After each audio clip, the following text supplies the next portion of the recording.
सभी साथियों को, माता बहनों को जय भीम। जय भीम। आज हम छत्तीसगढ़ प्रदेश की इस भूमि पर बात रख रहे हैं। माता बहनों, मेरा नाम बृहद्रथ सूर्यवंशी है। बंटी चौरे जी के लिए आज मैं अभी सुबह पहुंचा हूं 2000 किलोमीटर दूर से। यहां पर आप सभी के बीच में आया हूं। क्यों आया हूं यहां पर? साथियों, माता बहनों, क्योंकि विधानसभा चुनाव के समय में भी मैं यहां पर आया था। तभी मैंने बंटी चौरे जी को देखा था। बड़ी ईमानदारी से काम करते हैं अपने एरिया में। चाहे वो पार्षद नहीं थे, फिर भी उन्होंने ऐसा काम किया अपने समाज के लिए। और माता बहनों, साथियों, इतना ही नहीं, बाबा साहब अंबेडकर के जाने के बाद भी बाबा साहब अंबेडकर का ये मूवमेंट, बाबा साहब अंबेडकर का हाथी, बाबा साहब अंबेडकर जब भी चुनाव लड़े हैं, बाबा साहब की निशानी क्या थी? बाबा साहब की निशानी थी हाथी। और आज वही हाथी आज बंटी चौरे आपके पास लेकर आए हैं। साथियों, माता बहनों, बाबा साहब डॉक्टर भीमराव अंबेडकर ने हम सबसे कहा था कि जाओ और अपने घरों की दीवारों पर लिख दो कि तुम्हें इस देश का राजा बनना है, हुक्मरान बनना है, प्रधानमंत्री बनना है। क्या हम प्रधानमंत्री बने इस देश के? बने? अरे देश का प्रधानमंत्री छोड़ो भाई, क्या हम छत्तीसगढ़ के मुख्यमंत्री बने? क्या हम दुर्ग के राजा बने? क्या हम दुर्ग के राजा बने हैं? महापौर बने हैं? क्योंकि राजा, अब यहां का राजा मतलब महापौर है। क्या हम ये बने?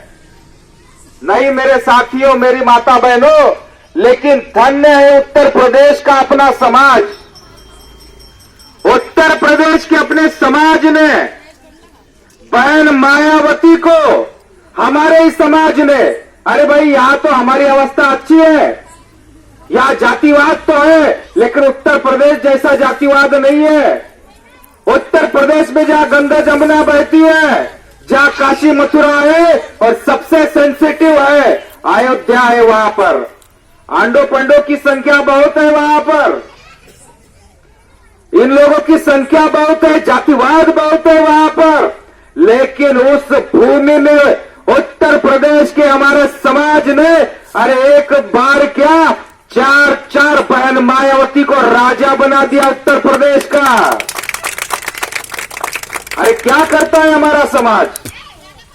उत्तर प्रदेश में हमारा समाज क्या करता है?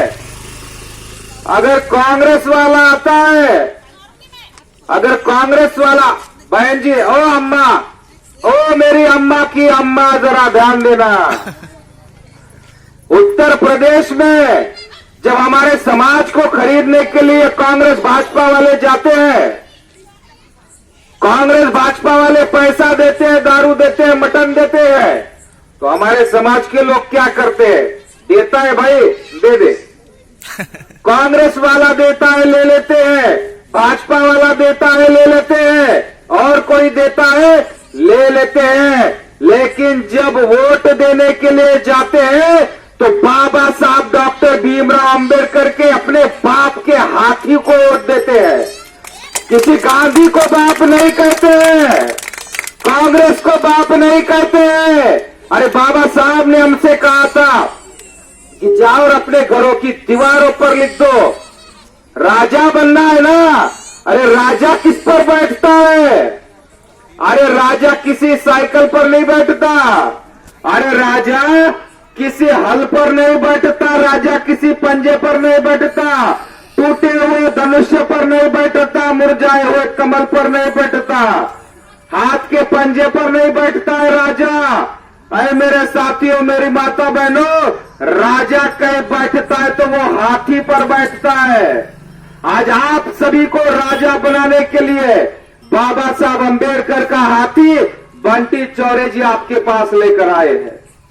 हमारे पहले जो हमारे सभापति महोदय यहां पर उपस्थित है, सभापति जी ने आप सभी से बात भी कही। मैं पूरी बात कहना चाहूंगा उस विषय पर। अरे बाबा साहब अंबेडकर ने अपने बच्चों की कुर्बानियां किसके लिए दी है? हम सबके लिए दी है। हमें वोट के अधिकार के लिए बाबा साहब ने अपने बच्चों की कुर्बानियां दी है। अगर बाबा साहब अंबेडकर अपने बच्चों की जान बचाने के लिए, पैसा कमाने के लिए लग जाते तो आज हमारी अवस्था क्या होती? आज हमारी जानवर से भी बद से बदतर हालत होती। अरे पानी, पोखरे का पानी, तालाब का पानी पीने का भी हमें अधिकार नहीं था, वो बाबा साहब अंबेडकर ने हमें दिलाया। ऐ मेरे साथियों, मेरी माता बहनों, बाबा साहब जब विदेश में चले गए, हम सबको वोट का अधिकार देने के लिए, हमें वोट का अधिकार देने के लिए बाबा साहब जब विदेश गए तो माता रमाई की पेट में बाबा साहब का बच्चा था। बाबा साहब के बड़े बेटे का नाम था यशवंत। 2 नंबर का बच्चा बाबा साहब का माता रमाई अंबेडकर की पेट में था। हमें वोट का अधिकार देने के लिए बाबा साहब जब गए थे तो माता रमाई को बच्चा हुआ, उसका नाम रमेश रखा गया। वो बीमार हो गया, बीमार हुआ, माता रमाई ने इधर उधर से कैसे पैसा इकट्ठा किया, लेकिन उसका इलाज ठीक से नहीं हो पाया। माता रमाई के पास का पैसा खत्म हो गया। 1-2 ग्राम करीब नाक कान में कुछ सोना था तो उसको भी बेच दिया। माता रमाई के पास पैसा नहीं था। बाबा साहब अंबेडकर को तार किया माता रमाई ने और कहा कि आपका बच्चा जन्म लेते ही यहाँ पर बहुत बीमार हो गया है, उसका इलाज करने के लिए पैसा तो मेरा खत्म हो गया, अगर आपके पास होगा तो भेज दीजिए। बाबा साहब ने उधर से खत लिखा माता रमाई को कि रमा, मैं कैसे यहां पर जी रहा हूं, मैं कैसे यहां पर किस तरह से जी रहा हूं। एक एक ब्रेड के टुकड़े पर 4-4 दिन तक मैं भूखा रहता हूं यहां पर, एक एक ब्रेड के टुकड़े पर। फिर भी मेरे पास अगर कहीं से पैसा आ जाता है तो मैं तुझे भेज दूंगा। लेकिन माता बहनों, ना बाबा साहब के पास पैसा आया, ना माता रमाई के पास पैसा आया। माता बहनों, बाबा साहब का मुंह देखे बगैर बाबा साहब का बच्चा मर गया। बाबा साहब को अपना चेहरा दिखाए बगैर। अरे बाबा साहब अंबेडकर की एकलौती बेटी थी, इंदु नाम की छोटी सी बाबा साहब की बेटी, जिसको सिर्फ 20 रुपए की दवाई नहीं मिली, 20 रुपए की, 20 रुपए की दवाई नहीं मिली। बाबा साहब की बच्ची, बाबा साहब के सामने बाबा साहब की बच्ची ने दम तोड़ दिया। बाबा साहब अंबेडकर का सबसे चहीता बच्चा था, राजरत्न नाम का, गंगाधर नाम का बच्चा भी वैसे ही मर गया। और सबसे आखिरी बच्चा था, सबसे छोटा बच्चा था, राजरत्न नाम का, जिस पर बाबा साहब बहुत प्यार करते थे, जिस पर वो हूबहू बाबा साहब जैसा दिखता था, उसका रहना चलना बोलना हूबहू बाबा साहब जैसा था। और उसी बाबा साहब के प्यारे बच्चे को डबल निमोनिया हो गया। खुद बाबा साहब उसको अपने कंधे पर उठाकर अस्पतालों के चक्कर काटते थे। अस्पतालों का बिल भरने के लिए पैसा नहीं था, दवाइयां खरीदने के लिए पैसा नहीं था। बाबा साहब अपने बच्चे को गोद में उठाकर लेकर आ गए, घर में आए, अपनी गोद में बाबा साहब ने राजरत्न को सुलाया। लेकिन मेरी माता बहनों, बाबा साहब के चहीते लाडले बच्चे का बाबा साहब की गोद में उस बच्चे ने दम तोड़ दिया। काफी समय हो गया, सारे रिश्तेदार इकट्ठा हो गए, लेकिन फिर भी बाबा साहब उस बच्चे को लेकर खड़े नहीं हो रहे थे। सारे लोग सोचने लगे कि बाबा साहब उठ क्यों नहीं रहे हैं, किसी की समझ में नहीं आया। लेकिन माता रमाई अंबेडकर की समझ में आया कि क्यों नहीं उठ रहे हैं बाबा साहब, क्योंकि अपने चहीते बच्चे को दफन करने के लिए, कफन लेने के लिए भी पैसा नहीं था बाबा साहब की जेब में। माता रमाई घर में जाती अपनी साड़ी का पल्लू फाड़ती है और फिर राजरत्न को वहां पर कफन बनाती है और फिर उसको दफन करने के लिए ले जाते हैं। और ये कुर्बानियां किसके लिए दी है बाबा साहब ने? हमें वोट का अधिकार देने के लिए। अरे अपनी जान देकर, अपने बच्चों की जान देकर, अपनी पत्नी की जान देकर, अरे हम सबको वोट का अधिकार दिया हमारे बाप ने। कितने में बेचते हैं हम उस वोट को? कितने में बेचते हैं उस वोट को? 100 रुपया, 50 रुपया, 500 रुपया, 1000 रुपया? एक दारू की बोतल, एक मटन की बोटी कितने में बेचते हैं हमारे बाप की कुर्बानियों को हम? अरे मेरे साथियों, मेरी माता बहनों, इतने सालों से अगर हम अपने वोट को बेचते आ रहे हो, लेकिन संकल्प करो, बाबा साहब अंबेडकर का यहां पर आप लोगों ने मूर्ति लगाई है, तथागत बुद्ध की मूर्ति लगाई है। संकल्प करो इस बार जब 21 तारीख को चुनाव, 21 तारीख को वोट देने के लिए जाओगे मेरे माता बहनों, मेरे साथियों, तो अपना वोट जो है, जिस हमारे बाप ने हमें हाथी दिया है, बाबा साहब अंबेडकर के निशाने हाथी थे। अरे बाबा साहब अंबेडकर ने हमें हाथी दिया है। आने वाले इस 21 तारीख को आप लोग ने दिखा देना है, छत्तीसगढ़ के इतिहास में दिखा देना है कि जो करोड़ों अरबों रुपया खर्चा करने वाले लोग हैं, वो यहाँ पर हमारे बंटी चौरे ना आपको दारू बांटेंगे, ना पैसा बांटेंगे, ना मटन बांटेंगे। आप ही की तरह गरीब है, आप ही की तरह, लेकिन काम बहुत सही है। अगर आज यहां पर हमारा समाज, इस वार्ड में हमारा जो समाज है बहुत बड़ी संख्या में है, अगर हमारे समाज ने न बिकते हुए अगर बाबा साहब अंबेडकर के हाथी का बटन दबाया मेरे साथियों, तो बाबा साहब के इस हाथी को यहां से जीतने में कोई हिम्मत नहीं कर सकेगा कि हमारे खिलाफ जीत जाएगा। बाबा साहब का हाथी जीतेगा। अरे बाबा साहब ने तो हमें धम्म दिया है ना, बुद्ध धम्म दिया है, तो तक बुद्ध की मूर्ति लगाई है आपने। तो आप ही बताइए, आपको मंदिर चाहिए कि बुद्ध विहार चाहिए? तो मंदिर वाले को चुनकर देंगे कि बुद्ध विहार वाले को चुनकर देंगे? जनरल की सीट है, किसको चुनकर देंगे? इसलिए मेरे साथियों, मेरी माता बहनों, जय भीम का नारा बुलंद करने वाले हमारे इस बंदे को, बंटी चौरे को आप लोगों ने चुनकर देना है। बाबा साहब अंबेडकर ने बच्चों की कुर्बानियां हमें वोट देने के लिए, हक अधिकार देने के लिए दी है माता बहनों। इस वोट को हमें बेचना नहीं है। अरे जो सुअर घूमता है गली में, यहां पर उस सुअर की कीमत भी 2-4-5 हजार रुपया है। ये हमारे दरवाजे पर आकर हम लोगों को गाली देते हैं, ये लो 500 रुपया हमको वोट दो। देते हैं कि नहीं? देते हैं कि नहीं? इसलिए मेरी माता बहनों, 70 साल से जिस कांग्रेस पार्टी ने हम लोगों के साथ बेईमानी की है, कांग्रेस, भाजपा, ये सभी मनुवादी दलों ने हमारे साथ बेईमानी की है, तो आप लोगों ने भी बेईमानी का जवाब बेईमानी से देना है। पैसा देने आते हैं तो ले लो, जिनको लेना है वो ले लो, लेकिन जब बटन दबाने जाओगे तो अपने बाप के हाथी का बटन दबाकर, बटन नहीं है इस बार, अगर मोहर लगाने जाओगे, ठप्पा लगाने जाओगे, तो बाबा साहब का यानी अपने बाप के हाथी पर ही ठप्पा लगा कर आइए। यही आप लोगों से नम्र निवेदन है। ऐ मेरे साथियों, मेरी माता बहनों, यहां पर हर तरफ एक ही डंका पीटा गया है, ये कांग्रेस पार्टी वाले। अब मैं तो बाहर से आया हूं, मैं बाहर से आया हूं, मुझे यहां का कुछ पता है नहीं, लेकिन जब मैं दूसरे समाज में, दूसरे एरिया में गया, 10-15 जगह पर मुझे ऐसे ही उन लोगों ने बताया, अरे साहब हम तो हाथी को वोट देंगे, बंटी चौरे तो हमारे सामने ईमानदारी से काम करते हैं, हम ईमानदार आदमी को वोट देंगे, लेकिन पहले, सबसे पहले अपनी बीड़ी कॉलोनी में जाइए, जहां आपका समाज हमेशा बिक जाता है, वो हाथी को वोट नहीं देता है।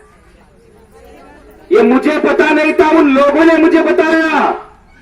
लेकिन ये मेरी माता बहनों, मेरे साथियों, आज आप लोगों ने दिखा देना है कि हम बाबा साहब की औलादे हैं, बिकने वाले नहीं है। इस बार हम बिकने वाले नहीं है, डरने वाले नहीं है, झुकने वाले नहीं है। अरे डरो नहीं, लुटो नहीं, बिको नहीं। डरो नहीं, लुटो नहीं, बिको नहीं, हौसला करो, तुम हुक्मरान बन सकते हो। फैसला करो, फैसला करना है आप सभी को। इसलिए माता बहनों, मेरे साथियों, इस बार हमने अपना वोट बेचना नहीं है। जो वोट बेचेगा और जो वहां पर टप्पा लगाने के लिए जहां पर जाएगा, अपने बाप को जरूर याद कर लेना, बाबा साहब अम्बेडकर की कुर्बानियों को जरूर याद कर लेना। ऐ मेरे साथियों, मेरी माता बहनों, जिनकी रगों में बाबा साहब डॉक्टर भीमराव अम्बेडकर का खून है, वो हमारे बाप के हाथी को ही वहां पर वोट देंगे। और जिनके खून में मिलावट है, जिनके खून में गांधी दिख रहा होगा, वो उधर जाएगा। जिसमें मिलावट है वो उधर जाएगा। इसलिए बहुत सुनहरा मौका है, हम लोगों को यहाँ पर हाथी को जिताना है। मेरी माता बहनों, मेरे साथियों, समय भी हो गया है।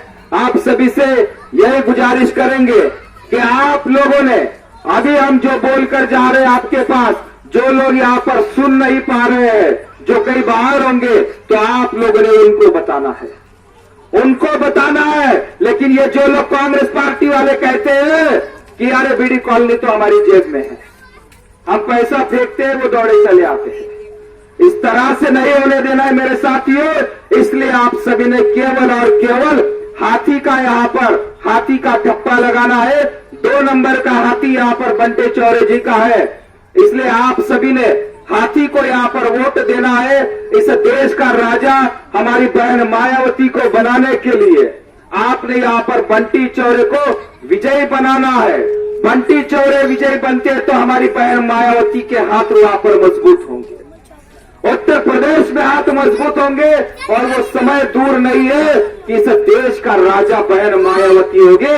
ऐ मेरे साथियों, मेरी माता बहनों, जिस दिन बहन मायावती देश की प्रधानमंत्री बन जाएगी, जिस तरह से उत्तर प्रदेश में बहन मायावती मुख्यमंत्री बनते ही बहन मायावती ने जो हमारा समाज है ना, जो हमारा समाज उत्तर प्रदेश में रहता है, हमारे समाज को बहन मायावती ने 5-5 एकड़ जमीन फ्री दे दी। हाँ, हमारे जो पढ़े लिखे बच्चे हैं, बच्चियां हैं, उन सबको सरकारी नौकरियां दे दी, पूजी बना, पक्के मकान बना दिए। अरे मेरी माता बहनों, जो बच्चे यहाँ पर खड़े, इनको स्कॉलरशिप लगा दी। और जो लोग पढ़े लिखे नहीं है, जो नौजवान है लेकिन पढ़े लिखे नहीं है, उनको सफाई कर्मचारी बहन मायावती ने बना दिया। आज जो पढ़ा लिखा भी नहीं है, अंगूठा छाप है, जो अंगूठा छाप है वो भी वहां पर 25,000 रुपये तनख्वाह कमाता है। ये सरकार जब हमारी बनती है तो ये उसका बहुत बड़ा उदाहरण है। इसलिए साथियों, माता बहनों, आप सभी से यही गुजारिश है कि 21 तारीख को जब आप लोग जाएंगे तो सिर्फ हाथी पर ही अपनी मोहर लगाएंगे। यही गुजारिश आप सभी से मैं करता हूं और अपनी वाणी को विराम देता हूं। जय भीम, जय भारत। हम तुम्हारे साथ हैं। अभी हमारे बड़े भाई सूर्यवंशी जी ने आप लोगों के बीच बात रखी। अभी हमारे जाबाज संघर्ष में ऐसे त्यागी प्रत्याशी बंटी चौरे जी यहाँ उपस्थित है।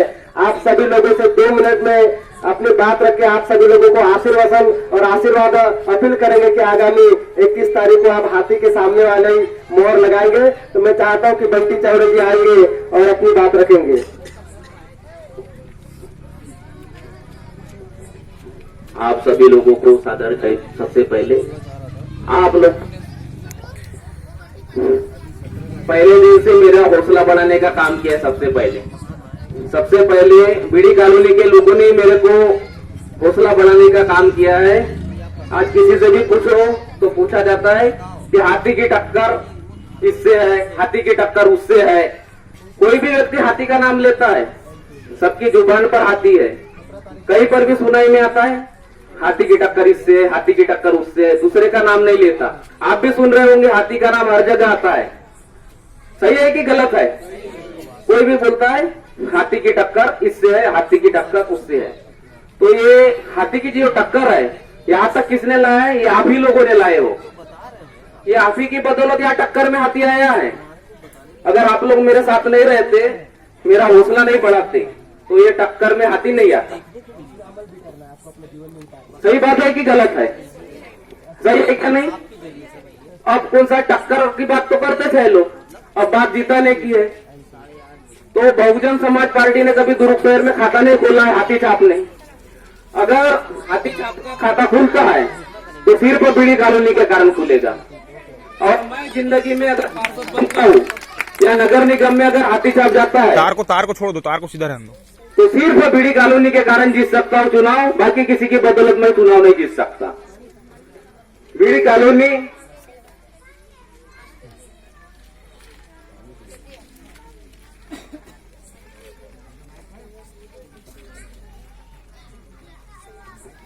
मैं लगातार पैदल चलता हूँ, आप जानते हो, और मैं लगातार मेहनत कर रहा हूँ, इसलिए मेरा स्वास्थ्य भी ठीक नहीं है। मेरे को ज्यादा बोलना पड़ रहा है, लंबा चौड़ा इलाज, तार को मत पकड़ो, तार को मत पकड़ो, और मेहनत भी ज्यादा करना पड़ता है। आप सभी लोग परिचित हैं। ठीक बंद होगा, वहीं से बंद करिए होंगे ना बटन। इसलिए थोड़ा सा तकलीफ भी होता है बोलने के लिए, लेकिन बोलना तो पड़ेगा, है कि नहीं? हाँ। तो मेरा ये कहना है, अगर मैं पार्षद बनता हूँ तो सिर्फ बीड़ी कॉलोनी की बदौलत बनूंगा। बाकी दुनिया की कोई ताकत या कोई भगवान मेरे को पार्षद नहीं बना सकता। सिर्फ पार्षद बना सकता है तो केवल बीड़ी कॉलोनी के लोग ही मेरे को पार्षद बना सकते हैं। ऐसा कोई देवी देवता या कोई भगवान या दुनिया की कोई अदृश्य शक्ति वो मेरे को पार्षद नहीं बना सकती। वो पार्षद अगर कोई बना सकता है तो सिर्फ बीड़ी कॉलोनी के लोग ही बना सकते हैं। ठीक है? और बीड़ी कॉलोनी से पार्षद बना सकते हैं। और मैं भी आपके जैसी हालत है, मैं आपके जैसे गरीब आदमी हूँ, ना जिसकी इस धरती पर कोई धन है, ना संपत्ति है, ना जमीन जायदाद है, ना बैंक का अकाउंट है, ना किसी प्रकार की शादी किया है। तो इसलिए मेरा जीवन ही समाज सेवा के लिए हुआ है। मैं इस धरती पर पैदा ही समाज सेवा के लिए हुआ हूँ, ताकि मैं इस धरती पर जन्म लेकर गरीबों की सेवा कर सकूं। अगर मेरे को समाज की सेवा नहीं करना रहता तो मैं भी दूसरे की तरह कांग्रेस भाजपा में रहता और अपनी बिल्डिंग बना लेता और अपने परिवार में पति पत्नी में खुश रहता, बाल बच्चों में। लेकिन मेरे को कुछ करना है, मेरे को समाज के लिए कुछ करना है, मेरे को समाज को कुछ देना है। मेरा समाज अच्छा जीवन जी सके, मैं अच्छा जीवन जी सकूं, मानवतावादी विचारधारा हो, बुद्ध बाबा साहब के सिद्धांतों पर सरकार चले, वार्ड चले। नीला झंडा वाला अगर वहां नगर निगम में पहुंचेगा नीला झंडा लेकर, तो सभी बोलेंगे कि इस बार जय भीम वाला जीत के आया है करके।